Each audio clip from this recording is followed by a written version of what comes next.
Hallelujah. Hallelujah. Hallelujah. Hallelujah. Greetings in Jesus' name. ஆண்டவராகிய இயேசுவின் நாமத்தில் உங்களை வாழ்த்துகிறேன். It is grateful to see all the believers of Calvary Church taking worship service very seriously in their home. அவர்கள் வீடுகளிலே கல்வாரி ஜெப ஆலயத்தினுடைய எல்லா விசுவாசிகளும் தேவனை நீங்கள் சீரியஸாக ஆராதிக்கிறீர்கள் என்பதை நான் விசுவாசிக்கிறேன். I consider this a great joy and privilege. நான் இதை மிகுந்த மகிழ்ச்சியாகவும் ஒரு பெரிய வாய்ப்பாகவும் நான் கருதுகிறேன். To speak to you from God's word in this time of revival.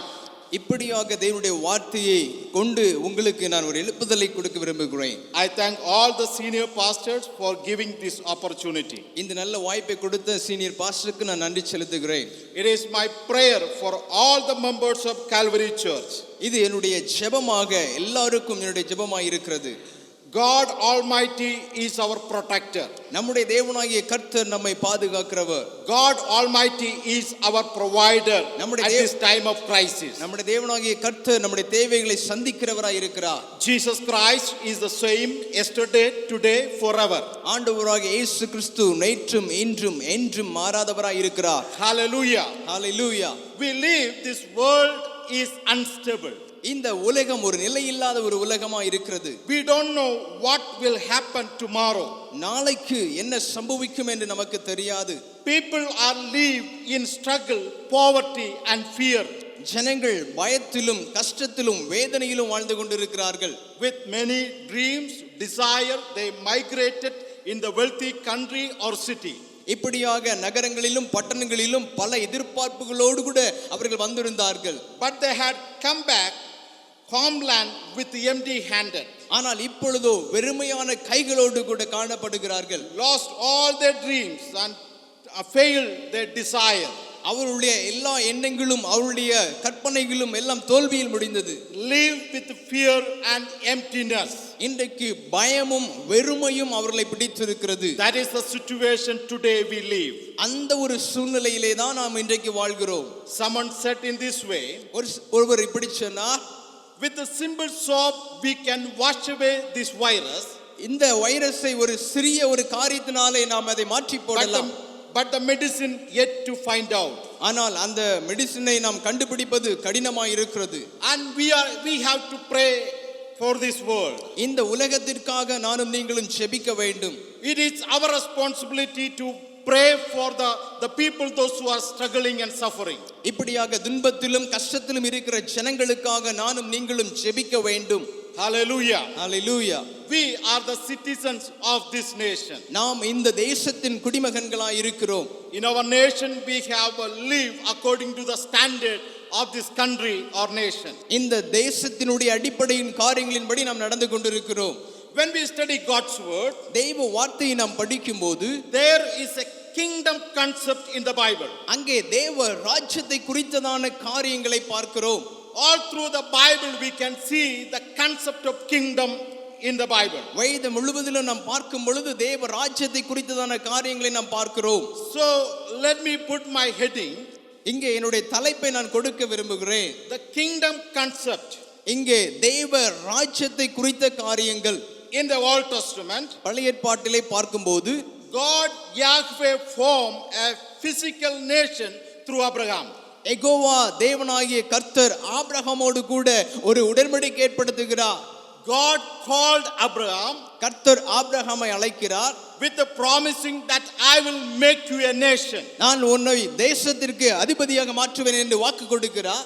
From one man faith in true God, ஒரு மனிதன் அவன் உண்மையான தேவனிடத்தில் விசுவாசம் வைத்ததாலே, from one man obedient to the true God, உண்மையான தேவனிடத்திலே அவன் கீழ்ப்படிதலாய் இருந்தபடியாலே, from one man worship to the true God, அந்த உண்மையான தேவனுக்கு அவன் உண்மையாய் ஆராதித்தபடியாலே, from one man dedication to the true God, அவனுடைய வாழ்க்கையின் அர்ப்பணிப்பினாலே God formed a new nation. கர்த்தர் ஒரு புதிய தேசத்தை உருவாக்குகிறார். A special generation. ஒரு புதிய ஒரு தலைமுறையை உருவாக்குகிறார். No people group can substitute that people.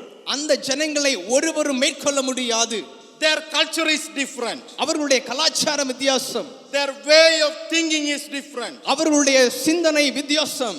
They live differently than any other nation. அவர்கள் மற்ற ஜனங்களை விட மிக வித்தியாசமாய் வாழ்கிறவர்கள். They live differently any other people group. அவர்கள் மற்ற ஜனங்களை விட வித்தியாசமாய் வாழ்கிறவர்கள். That is what God is expecting even from us. அதைத்தான் தேவனாகிய கர்த்தர் இன்றைக்கு நம்மிடத்தில் எதிர்பார்க்கிறார். Through following the true God. அந்த உண்மையான தேவனை உண்மையாய் பின்பற்றும் போது, through worshiping the true God, உண்மையான தேவனை உண்மையாய் ஆராதிக்கும் போது, through obedienting to the true God, அந்த உண்மையான தேவனுக்கு நாம் உண்மையாய் கீழ்ப்படியும் போது, we have to develop a special lifestyle on this earth. இந்த உலகத்திலே ஒரு புதிய ஒரு வாழ்க்கை முறையை நாம் பின்பற்றுகிறோம். We have to develop our lifestyle according to the God's word. அந்த தேவனுடைய வார்த்தையின்படி நம்முடைய வாழ்க்கையை நாம் மேம்படுத்துகிறோம். We are the part of this country. நாம் இந்த தேசத்தின் ஒரு பகுதியாய் இருக்கிறோம். Many times there are crises and unstable in this country. அநேக நேரங்களில் இந்த தேசத்திலே அநேக விதமான சூழ்நிலைகள் குழப்பங்கள் காணப்படுகிறது. And when we study New Testament, புதிய ஏற்பாட்டிலே நாம் வாசிக்கும் போது, and here Jesus was speaking about the kingdom of God. ஆண்டவராக இயேசு தேவ ராஜ்யத்தை குறித்து ஜனங்களோடு பேசுகிறார். When we study about the life of Jesus Christ, ஆண்டவராக இயேசுவின் வாழ்க்கையை நாம் படிக்கும்போது, Jesus came on this earth to fulfill the kingdom of God. ஆண்டவராக இயேசு இந்த உலகத்தின் வந்ததான நோக்கமே தேவ ராஜ்யத்தை நிறைவேற்றுவதற்காக வந்தார். His birth was to confirm the kingdom of God. அவருடைய பிறப்பானது தேவ ராஜ்யத்தை வலியுறுத்துகிறதா இருந்தது. His announcement was the kingdom of God. அவருடைய அறிவிப்பும் தேவ ராஜ்யத்தை குறித்ததா இருந்தது. His teaching was the kingdom of God. அவர் பேசினதான வார்த்தைகள் தேவ ராஜ்யத்தை குறித்ததா இருந்தது. His miracle was the attestation of the kingdom of God. அவர் செய்த அற்புதங்கள் தேவ ராஜ்யத்தை வலியுறுத்துகிறதா இருந்தது. His sign was the confirmation of the kingdom of God. அவருடைய அடையாளமானது தேவனுடைய ராஜ்யத்தை வலியுறுத்துகிறதா இருந்தது. His life was the standard of the kingdom of God. அவருடைய வாழ்க்கையானது தேவ ராஜ்யத்திற்குரிய அடையாளமாக இருந்தது. His death was the proclamation of the kingdom of God. அவருடைய மரணமானது தேவனுடைய ராஜ்யத்தை அறிவிக்கிறதா இருந்தது. And his resurrection was the reality and accuracy of the kingdom of God. அவருடைய உயிர்த்தெழுதலானது தேவ ராஜ்யத்தை குறித்ததான முன்ன அறிவிக்கிறதாகவும் அடையாளமாகவும் இருந்தது. Then he preached about the heaven and hell. அவர் இப்படியாக பரலோகத்தை குறித்தும் நரகத்தை குறித்தும் பேசுகிறார். Then he preached about than any other subject. அவர் மற்ற காரியங்களை பேசுவதை விட தேவ ராஜ்யத்தை அதிகமாய் வலியுறுத்தினார். Jesus preached the kingdom of God on this earth. ஆண்டவராகிய இயேசு கிறிஸ்து இந்த உலகத்திலே அவர் தேவ ராஜ்யத்தை குறித்து பிரசங்கம் பண்ணினார். His prayer was to bring the kingdom of God on this earth. அவருடைய ஜெபமானது இந்த உலகத்திலே தேவனுடைய ராஜ்யத்தை கொண்டு வருகிறதாவே இருந்தது. Now let us turn our Bible to Mark chapter 12 verse 34.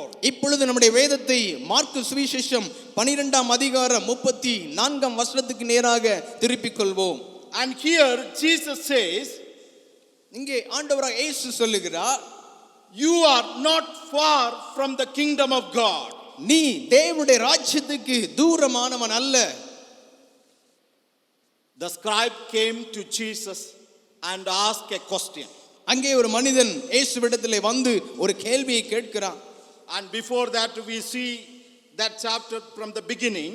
அந்த அதிகாரத்தின் ஆரம்பம் முதல் நாம் பார்க்கும்போது, and Jesus was developing the concept of kingdom of God all through the passage. ஆண்டவராகிய இயேசு தேவ ராஜ்யத்தை குறித்ததான காரியங்களை உவமைகளாக அங்கே ஆரம்பிக்கிறார். And this is the conclusion of that all passage. இந்த பகுதி நாம் வாசித்த பகுதியானது அந்த அதிகாரத்தினுடைய ஒரு முடிவாக காணப்படுகிறது. Chapter 12 verse 1, Jesus is developing the concept of the kingdom of God. 12ஆம் அதிகாரம் முதல் வசனத்திலே ஆண்டவராகிய இயேசு தேவ ராஜ்யத்தை குறித்த அந்த காரியத்தை உவமையாக அவர் ஆரம்பிக்கிறார். And here Jesus concludes saying that you are not far from the kingdom of God. ஆனால் 34ஆம் வசனத்திலே ஆண்டவர் சொல்லுகிறார், நீ தேவனுடைய ராஜ்யத்துக்கு தூரமானவன் அல்ல என்று முடிக்கிறார். There is another word is there in that passage. அந்த பகுதியிலே மற்றொரு வார்த்தையும் சொல்லப்பட்டிருக்கிறது. And one person came to Jesus Christ. ஒரு நபர் இயேசுவிடத்திலே வருகிறார். and he is asking, he wants to criticize Jesus. அவன் இயேசுவை குறை சொல்லும்படியாக அவன் பார்க்கும்படியாக வருகிறான். He wants to trap in his word. அவருடைய வார்த்தையினாலே அவரை பிடிக்கும்படியாக வருகிறான். So he is asking a question. அவன் ஒரு கேள்வி எழுப்புகிறான். Is it lawful to give the tax to the Caesar or not? சீஷருக்கு இப்படியாக நாம் பணம் கொடுப்பது சரியா தவறா என்று கேட்கிறார். This person is expecting yes or no answer. இந்த நபரானவர் அவர் ஆம் என்றும் இல்லை என்றும் என்கிறதான பதில் சொல்லுவார் என்று எதிர்பார்த்தார். Sometimes saying yes or no answer is too difficult. ஆம் அல்லது இல்லை என்று சொல்லுவது சற்று கடினமான காரியம். If Jesus say yes or no, they will trap him. ஆண்டவராக இயேசு ஆம் அல்லது இல்லை என்று சொன்னால் இயேசுவை அவருடைய வார்த்தையினாலே பிடிப்பார்கள். There is a story. இப்படியாக ஒரு சம்பவம். Two drunkards were walking on the street. இரண்டு குடிகாரர்கள் ஒரு தெருவிலே நடந்து போகிறார்கள். And while they were walking, அவர்கள் இப்படியாக அந்த தெருவிலே நடந்து போகும்போது a small dispute arise among them. அவர்களுக்குள்ளே சிறிய வாக்குவாதம் உண்டாகிறது. One person said, ஒரு நபர் சொன்னார், this is daytime. இது பகல் நேரமாய் இருக்கிறது. Another person said, it is not day, this is night. மற்றொரு நபர் சொன்னார், இது பகல் நேரம் அல்ல, இது இரவு வேளையாய் இருக்கிறது. So the argument becomes stronger and stronger. அவர்கள் இப்படியாக பேசும் பொழுது அந்த வாக்குவாதம் சற்று சூடுபிடிக்க ஆரம்பிக்கிறது. And they saw another man was in the street. அவர்கள் மற்றொரு நபர் அந்த பகுதியிலே வந்தவரை கண்டார்கள். And they called him. அவர்கள் அந்த நபரை கூப்பிட்டார்கள். And they asked him to judge between them. இந்த காரியத்திற்கு தீர்ப்பு கொடுக்கும்படியாக அந்த நபரிடத்திலே அவர்கள் அணுகினார்கள். And they asked him whether it is day or night, please judge in between. அவர்கள் அவரிடத்திலே ஒன்றை கேட்டார்கள், இது பகலா அல்லது இரவா எங்களுக்கு நீர் சொல்ல வேண்டும் என்று கூறினார்கள். This man understand the difficult situation. அந்த நபர் இந்த கடினமான சூழ்நிலையை புரிந்து கொண்டார். He did not say this is day or night. இது பகலோ அல்லது இரவோ என்று அந்த நபர் சொல்லவில்லை. Rather he said, I am not belong to this village, I am from another village. அந்த நபர் சொன்னார், நான் இந்த கிராமத்திற்குரியவன் அல்ல, நான் மற்றொரு கிராமத்திற்கு உரியவன் என்று சொன்னார். Same day Jesus is asking a coin from them. ஆண்டவராக இயேசு அவர்களிடத்திலே ஒரு நாணயத்தை கேட்கிறார். And show the coin to them and ask what imprint or image on this coin. இந்த நாணயத்திலே என்ன படம் பொறிக்கப்பட்டிருக்கிறது என்று கேட்கிறார். They said it is Caesar image or inscription is there on the coin. அவர்கள் சொன்னார்கள், இது ராயினுடைய ஒரு பதிவாய் இருக்கிறது அல்லது ஒரு படமாய் இருக்கிறது என்று சொன்னார்கள். Jesus said, இயேசு சொன்னார், render to Caesar, give to Caesar. ராயருக்குரியதை ராயருக்கு கொடுங்கள். And to the God, give it to the Lord. தேவனுக்குரியதை தேவனுக்கு கொடுங்கள். The great preacher and man of God, the Dr. Ravi Zachariah. Doctor Ravi Zakariya பெரிய ஒரு தெய்வ மனுஷன். If I am rendering his word from this message, இந்த வார்த்தையிலே அவருடைய செய்தியை நான் ஒப்பிடுவேன் என்று சொன்னால், he said in this way.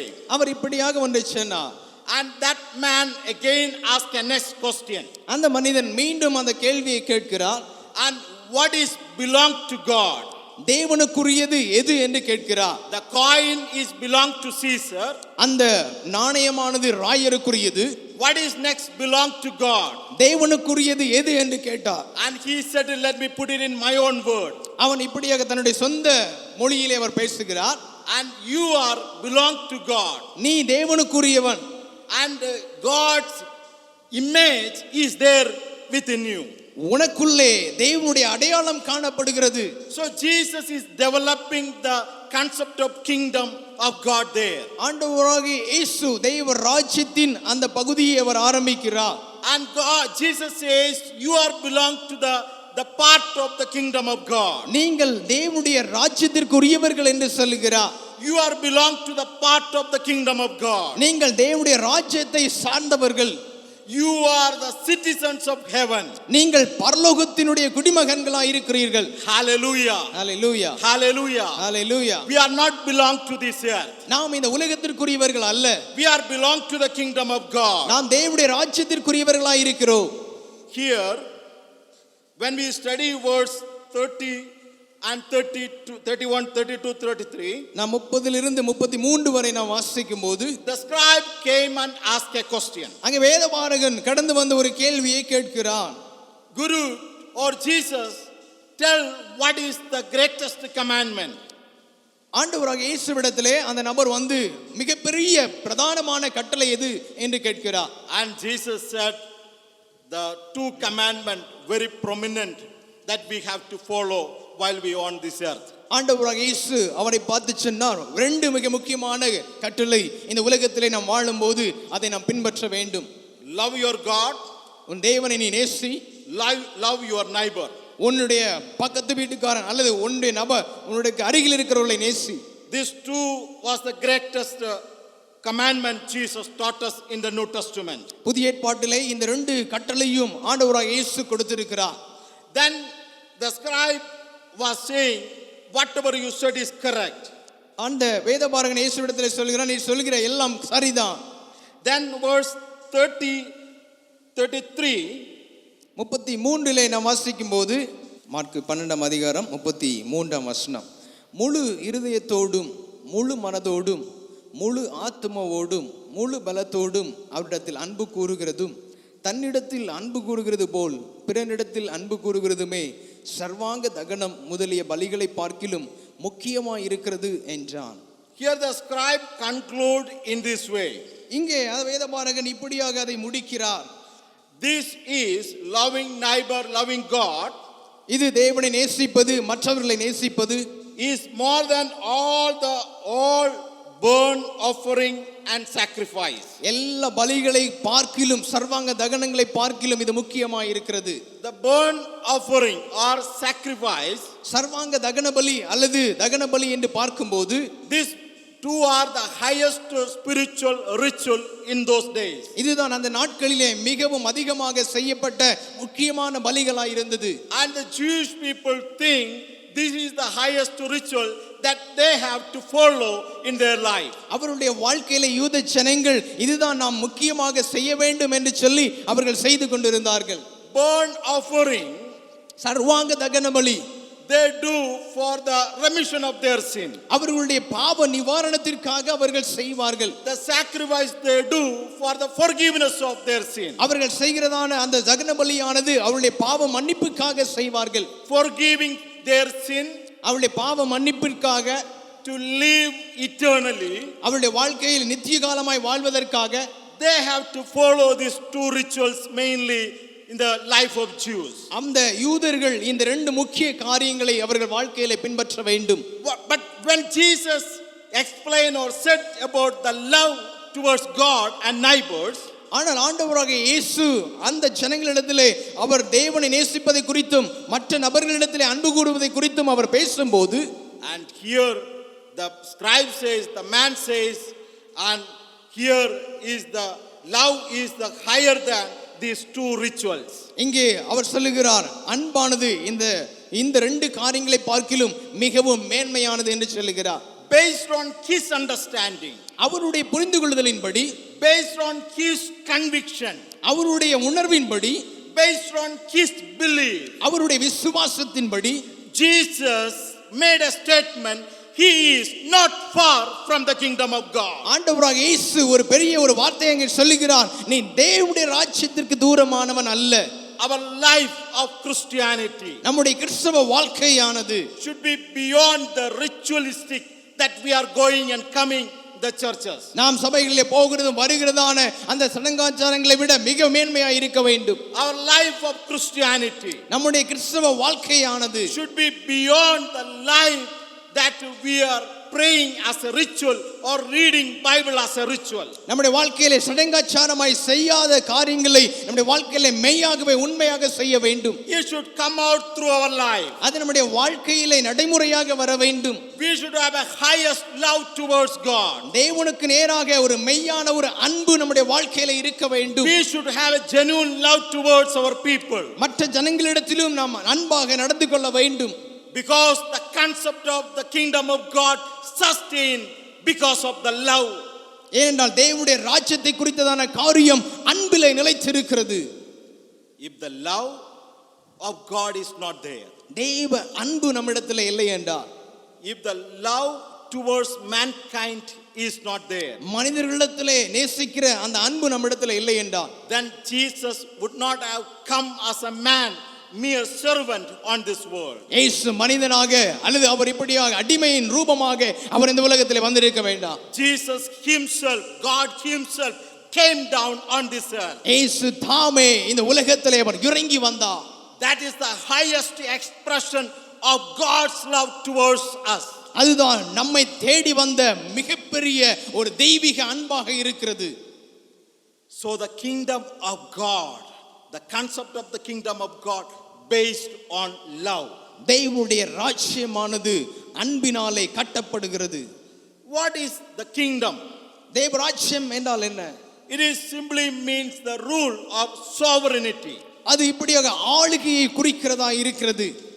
When we ask a question, what is the kingdom of God? நாம் இப்படியாக தேவனுடைய ராஜ்யம் என்றால் என்ன என்று நாம் கேட்போமானால், Paul defined the kingdom of God in his epistles. அப்போஸ்தலனாகிய பவுல் அவருடைய நிருபத்திலே இப்படியாக விளக்கம் கொடுக்கிறார். Romans chapter 14 verse 17. ரோமர் 14:17 வசனத்தை நாம் வாசிக்கலாம். Romans chapter 14 verse 17.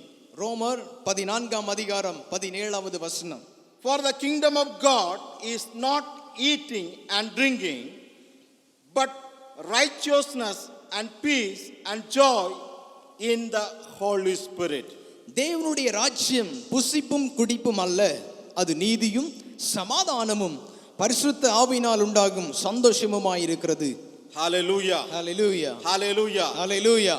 Paul the apostle received a revelation about the kingdom of God. தேவ ராஜ்யத்தை குறித்து ஒரு பெரிய ஒரு வெளிப்பாட்டை அப்போஸ்தலனாகிய Pavul பெற்றுக்கொள்கிறார்.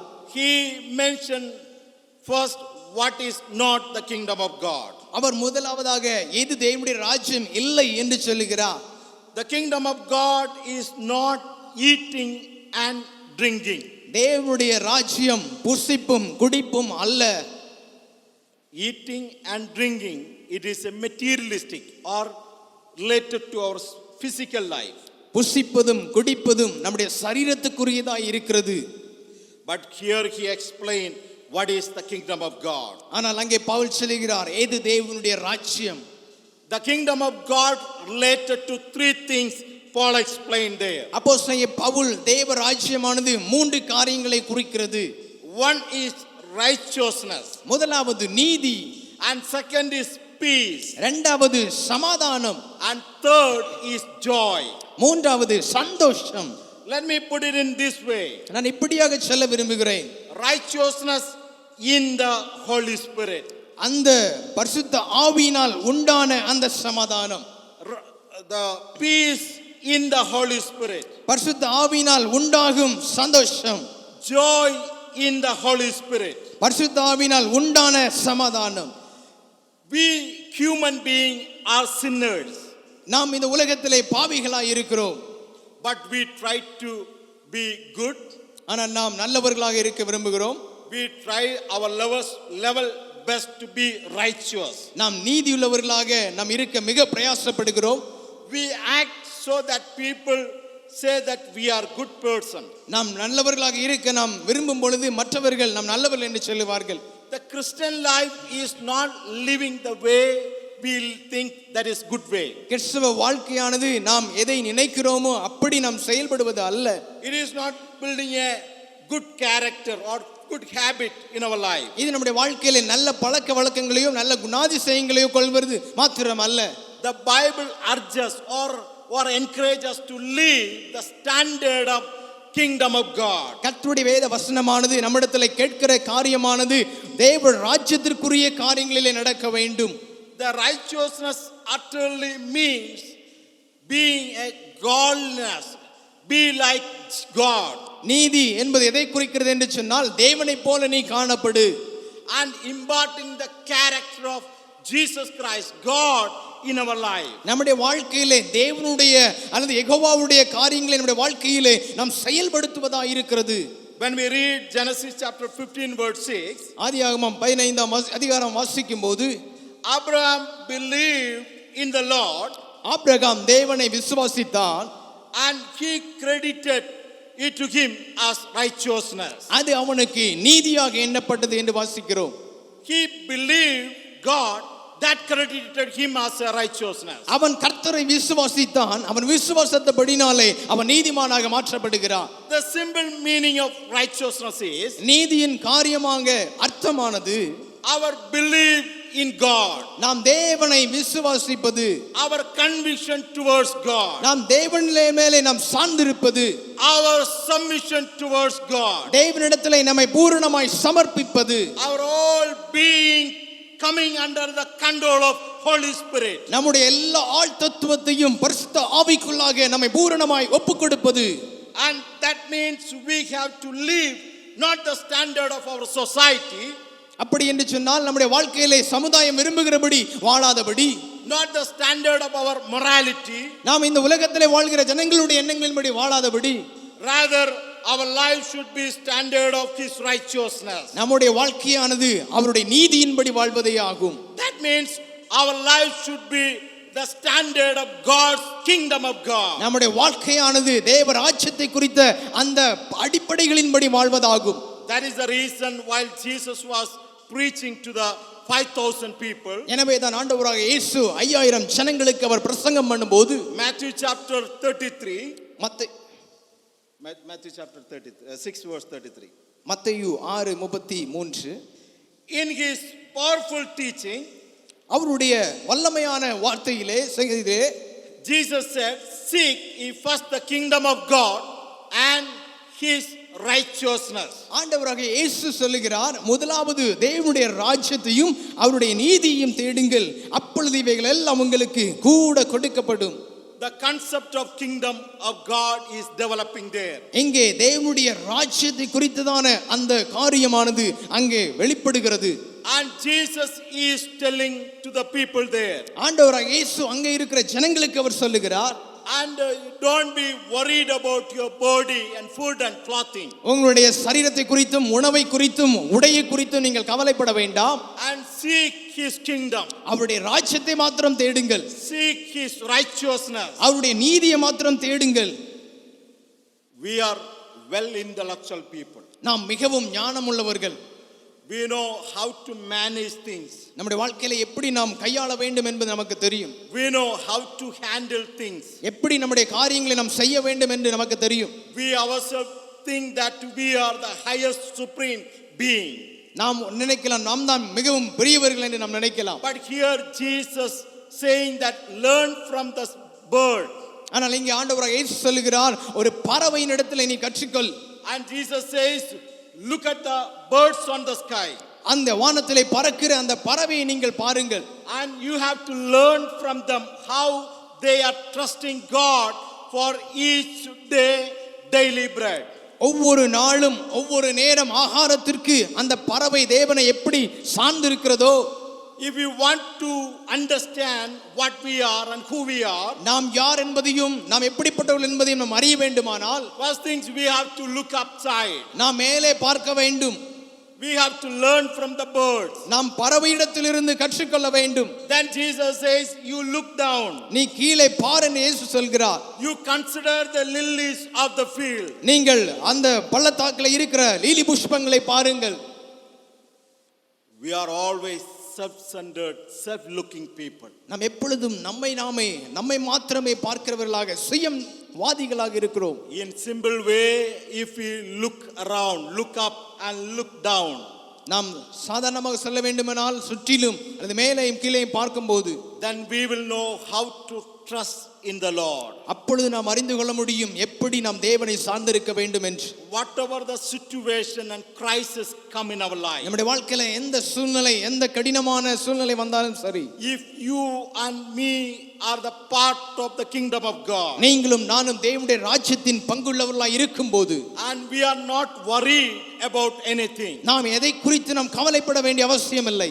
we are not worried about the struggle that we are going through, நாம் போய்க்கொண்டிருக்கிற இந்த துன்பங்கள் துன்பங்களை குறித்து நாம் கவலைப்பட வேண்டிய அவசியம் இல்லை. We are not worried about the problem that we are going through. நமக்கு இருக்கிறதான அந்த பிரச்சனைகளை குறித்து கவலைப்பட வேண்டிய அவசியம் இல்லை. And we will seek the kingdom of God. நாம் முதலாவது தேவனுடைய ராஜ்யத்தை குறித்து மாத்திரமே சிந்திப்போம். And above everything we will seek his righteousness. எல்லாவற்றுக்கும் மேலாக அவருடைய நீதியை மாத்திரமே நாம் சிந்திப்போம். And all other things will be follow us. நம்முடைய வாழ்க்கையில எல்லாம் நம்மை பின்பற்றி வருகிறதாகவே இருக்கும். Hallelujah. Hallelujah. Hallelujah. Hallelujah. Let me encourage our Calvary Church. Kalvari சபையில் உள்ள ஜனங்களை நான் உற்சாகப்படுத்துகிறேன். And God is almighty. கர்த்தர் சர்வ வல்லமையுள்ளவர். He is in control of everything. அவர் எல்லாவற்றையும் அவருடைய கட்டுப்பாட்டுக்குள் வைத்திருக்கிறார். We no need to worry and afraid and when we go through the problem. நம்முடைய வாழ்க்கையில பிரச்சனையிலே போகும் பொழுது எதை குறித்தும் பயப்படவோ பாரப்படவோ அவசியம் இல்லை. And Bible says learn from the bird. வேதம் சொல்லுகிறது பறவையினிடத்திலிருந்து கற்றுக்கொள்ளுங்கள். Learn from the lilies. Lily புஷ்பத்தை பார்த்து கற்றுக்கொள்ளுங்கள். And seek the kingdom of God. அப்படி நீங்கள் பார்க்கும் பொழுது தேவ ராஜ்யத்தை நீங்கள் பார்ப்பீர்கள். All your mind, all your strength you put for seeking his kingdom. நீங்கள் உங்களுடைய முழு மனதோடும் முழு பலத்தோடும் தேவ ராஜ்யத்தை நீங்கள் பார்ப்பதற்கு பிரயாசப்படுங்கள். And with all your mind let us seek the righteousness of God. உங்களுடைய முழு மனதோடு நீதியுள்ள தேவனை தேடுங்கள். Then all things will be added unto us. எல்லாவற்றையும் தேவன் உங்களுக்கு கூட்டி கொடுப்பார். And the righteousness, நீதி and peace in the Holy Spirit. பரிசுத்த ஆவியினால் உண்டாகிறதான சந்தோஷம். In the first century Christian, they were going through the persecution and problem. முதல் நூற்றாண்டிலே வாழ்ந்த கிறிஸ்தவர்கள் அநேக துன்பங்களுக்கோடாக அநேக பாடுகளோடாக அவர்கள் போனார்கள். When a believer or Christian meet another brother, ஒரு கிறிஸ்தவன் அல்லது ஒரு விசுவாசி மற்றவரை சந்திக்கும் போது they hold their hand together அவருடைய கைகளை பிடித்துக் கொள்வார்கள். and they put their shoulder together. அவருடைய ஷோல்டரை அவர் மற்றவருடைய ஷோல்டரோடு வைத்துக் கொண்டு Then each of them shout shalom, that means peace unto you. ஒருவருக்கொருவர் ஷாலோம் என்று சொல்லுவோம். அப்படின்னு சொன்னால் சமாதானம் உண்டாகட்டும் என்று அர்த்தம். Peace is well-being of everything of our life. சமாதானமானது நம்முடைய வாழ்க்கையில் உள்ள எல்லாவற்றிற்கும் சிறப்பாய் காணப்படுகிறது. Though the struggles, sickness, problem, debt, lacking, everything is there. நம்முடைய வாழ்க்கையில் இப்படியாக பலவிதமான போராட்டங்கள், துன்பங்கள், குறைவு, அநேக பிரச்சனைகள் எல்லாம் காணப்படுகிறது. In the midst of all this situation, எல்லா சூழ்நிலைகளின் மத்தியிலும் the peace of Holy Spirit is controlling and taking our life. பரிசுத்த ஆவியினால் உண்டாகிறதான சமாதானம் நம்மை கட்டுப்பாட்டிற்குள் வைத்திருக்கிறது.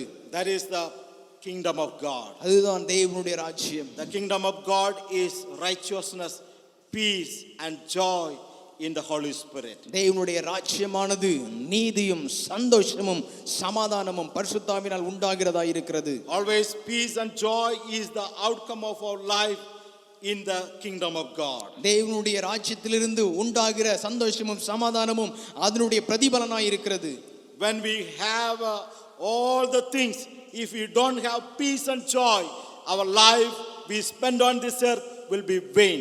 நம்முடைய வாழ்க்கையிலே எல்லாம் இருந்தும் இந்த சந்தோஷமும் சமாதானமும் இல்லை என்று சொன்னால் நம்முடைய வாழ்க்கையிலே நமக்கு இருக்கிற எல்லாம் வீணாய் போய்விடும். People outside, they have everything. So they don't have the real peace and joy in the Holy Spirit. உலகத்திலே வாழ்கிற எத்தனையோ ஜனங்கள் அவர்களுக்கு எல்லாம் இருந்தாலும் உண்மையான இந்த பரிசுத்த சந்தோஷமும் சமாதானமும் அவருடைய வாழ்க்கையில இல்லை. God, Jesus said, if you want to enter the kingdom of God, you have to become a child. ஆண்டவர் இயேசு சொன்னார், நீ தேவனுடைய ராஜ்யத்துக்குள் பிரவேசிக்க வேண்டும் என்று சொன்னால் நீ ஒரு குழந்தை போல மாற வேண்டும். Here Jesus stated that he is not far from the kingdom of God. அங்கே ஆண்டவராக இயேசு சொல்லுகிறார், அவன் தேவனுடைய ராஜ்யத்துக்கு தூரமானவன் அல்ல. And then he says you have to seek the kingdom of God. அங்கே இயேசு சொல்லுகிறார், நீங்கள் தேவனுடைய ராஜ்யத்தை நீங்கள் தேடுங்கள். Then he called one small boy and said, if you want to enter in the kingdom of God, you have to become like a small child. அங்கே நிற்க ஒரு குழந்தையை எடுத்து ஆண்டவர் சொல்லுகிறார், நீங்கள் தேவனுடைய ராஜ்யத்துக்குள்ளே பிரவேசிக்க வேண்டும் என்று சொன்னால் இந்த குழந்தையை போல நீங்கள் மாற வேண்டும். Then God, Jesus preached saying that you have to inherit the kingdom of God. அங்கே ஆண்டவராகிய இயேசு தொடர்ந்து அவர்களோடு கூட பேசி நீங்கள் தேவனுடைய ராஜ்யத்தை நீங்கள் சுதந்தரித்துக் கொள்ள வேண்டும். And the kingdom that we have to live in it.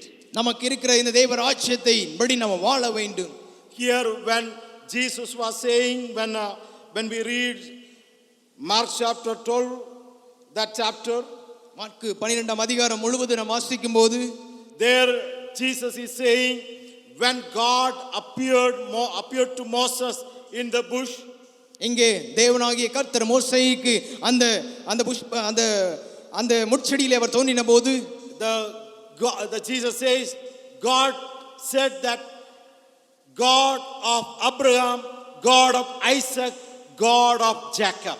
அங்கே ஆண்டவர் சொன்னார், ஆபிரகாமின் தேவனும் ஈசாக்கின் தேவனும் யாக்கோபின் தேவனுமாயிருக்கிறவர் என்று சொன்னார். Then he says, God is not the God of dead, rather God is God of live.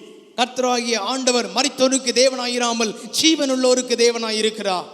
And Abraham physically died for long ago. Abraham பல வருடங்களுக்கு முன்பாக மரித்து போனார்.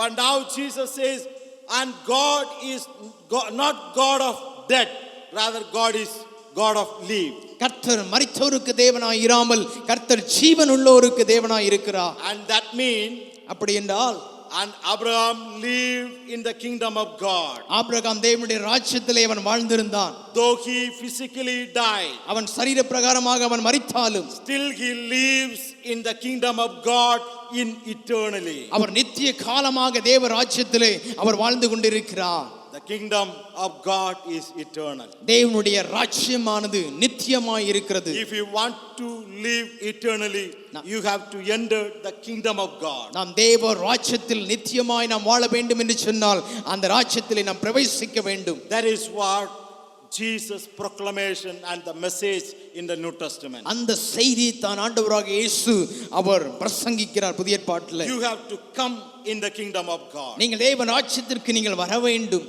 And Jesus said, the kingdom of God is among you. தேவ ராஜ்யம் உங்களுக்குள் இருக்கிறது. And the rule of God is among us. தேவனுடைய ஆளுகை நமக்குள்ளே உண்டாயிருக்கிறது. Here is the conclusion. இங்கே ஒரு முடிவு உண்டாகிறது. And we have to surrender our life in the kingdom of God. நம்முடைய வாழ்க்கையை தேவனுக்கு நாம் ஒப்புக்கொடுக்க வேண்டும். We have to accept Jesus as our Lord and Savior, and He is the full controller of our life. ஆண்டவராகிய இயேசுவை இரட்சகராகவும் தேவனாகவும் நம்முடைய வாழ்க்கையில ஏற்றுக்கொள்ளும் பொழுது அவர் நமக்கு முழுமையாக ஆளுகை செய்கிறவராய் இருக்கிறார்.